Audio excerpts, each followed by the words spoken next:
يا نفس إن لم تظفري لا تجزعي.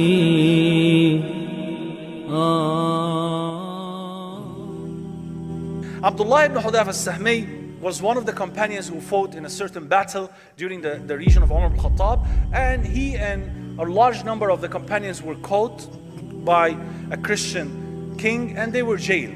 And then they brought Abdullah ibn Hudayfa al-Sahmi to the Christian's court, the Christian king's court, and he told him, embrace Christianity and I will give you half of my wealth.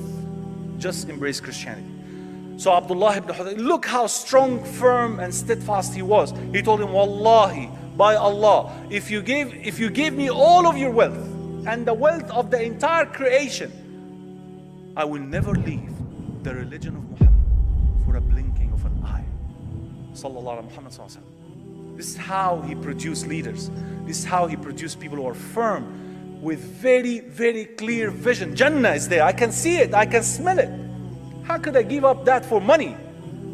And look, Abdullah ibn Hudayfa al-Sahmi could have, may Allah please with him, he could have easily said, no, thank you for your offer. I'm not interested. He could have said that. But look how firm, look how the choices of word he had. By Allah, I will never leave the religion of Muhammad sallallahu alaihi wasallam by a blinking of an eye. He told him, okay, I'm going to give you my daughter in marriage. He said, who told you that I wanted to marry? He's one of the stubborn companions, may Allah please with him. They jailed him in a cell and they sent after him a prostitute to seduce him inside his cell. And he ran from her within his cell. Radiallahu anhu arda. To an extent that the lady felt bored and she left the cell. She said, he's a rock. He's a rock, he's not moving. They prevented him from eating and drinking for 3 days until his neck, radiallahu anhu arda, was twisted from weakness. Then they provide him with pork and wine. He didn't touch them. And they ask him, aren't you hungry? You're gonna die, eat something. He said, by Allah, in my condition, pork and wine becomes halal because that's the only option I have. But I don't want the Christian king to say that a companion from the Prophet ﷺ have tasted the haram. They hung him on a tree and the king told him, just shoot arrows toward his directions, but don't hit him, just to scare him off. And he was firm. Imagine with me, he's on the tree, handcuffed, and the arrows coming left and right, and he was firm. He was firm.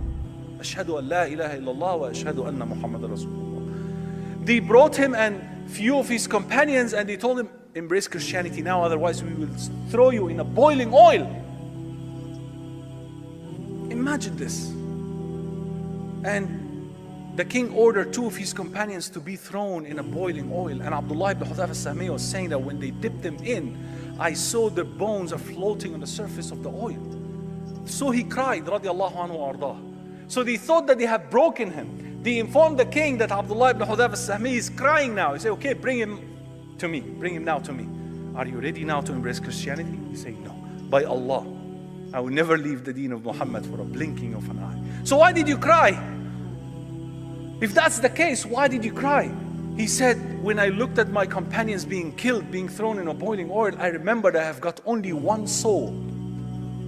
If you dip me, if you killed me, that's it. Once and that's all. So I wished to have 100 souls. And you would kill me 100 times and in every time I will die for the sake of Allah. That's how firm, steadfast he was. So the king lost hope. So he told him, okay, all right, kiss my head. You see, kiss my head and I will let you go free. He said, no. He said, even I will not allow you to kiss my head. Radiallahu anhu arda. What's his name? Abdullah ibn Hudayfa al-Sahmi. Radiallahu anhu arda. He said, okay, kiss my head and I will let you go free and I will free 60 of, the Muslim prisoners. He said, no. Okay, kiss my head and I'll let you go free and with you 120 prisoners. He said, no. Okay, kiss my head, please. And I'll let you go free and with you 300 of the companions. He said, okay. He agreed. He was doing this to free his friends. And he went up to the king and he kissed his forehead. And he was freed with 300 companions. And on the way, some people started talking about this incident that Abdullah ibn Hudhayfa al-Sahmi radiallahu anhu arda had kissed the Christian king. They were a bit, sad that Abdullah had done such an act. So Umar ibn Khattab radiallahu anhu arda heard it. It came to his attention that some people are talking about Abdullah ibn Hudhayfa al-Sahmi. So he came in public and he said, Wallahi, it is a duty upon every Muslim to kiss the forehead of Abdullah ibn Hudhayfa al-Sahmi, and I will do it first. And he kissed the forehead of Abdullah ibn Hudhayfa al-Sahmi.